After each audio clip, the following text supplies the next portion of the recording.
Entretenir la mémoire de ces soldats tout en préservant l'environnement, c'est l'objectif que s'est fixé la Commonwealth War Graves Commission, comme ici, dans ce cimetière de Bayeux, où désormais on ne traite plus. L'huile de coude a remplacé les pesticides et il faut désormais 1 mois aux 3 jardiniers pour désherber la totalité du site. On les garde pas les boutons d'or? Non, parce que sinon après ça prolifère dans le gazon et ça fait des grosses plaques de fleurs jaunes au printemps. Fini le green anglais. Pour stopper la prolifération des mauvaises herbes, le gazon est toléré plus haut et les tontes ne sont plus systématiquement ramassées. Il y aura une semaine où on fera du mulching. Donc on laissera les dépôts de tonte sur place pour enrichir le sol simplement. Donc ce qui va nous éviter de consommer plus d'engrais que nécessaire. Déjà 2 ans que la politique horticole des cimetières du Commonwealth a changé. Si les jardiniers s'accommodent des contraintes, les familles, elles, doivent accepter les pissenlits dans le gazon et la mousse sur les stèles. On utilise des produits plus verts aujourd'hui et puis forcément ça n'agit pas pareil qu'avant. Donc tous nos murs, tous nos stèles, tout ce qui est pierre, on laisse vieillir un peu plus naturellement qu'auparavant, que tout devait être tout propre, tout clean, c'est fini. Petit à petit, la biodiversité revient. Rouge-gorge, mulots, lièvres sont régulièrement aperçus dans la 50aine de cimetières normands gérés par la Commission. Des invités surprises qui contribuent à maintenir ces endroits vivants. Les fondateurs de la Commission ont souhaité que nos cimetières ne soient pas des endroits tristes. Ils ont souhaité, depuis le départ, il y a un peu plus de 100 ans, que ce soit des endroits de paix, des endroits de recueillement.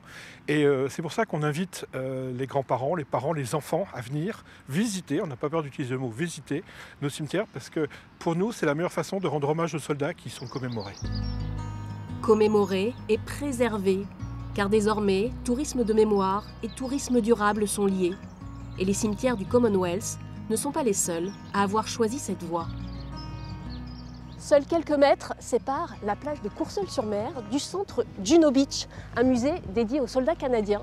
Et c'est peut-être cette proximité qui a poussé toute l'équipe à s'engager dans une démarche éco-responsable.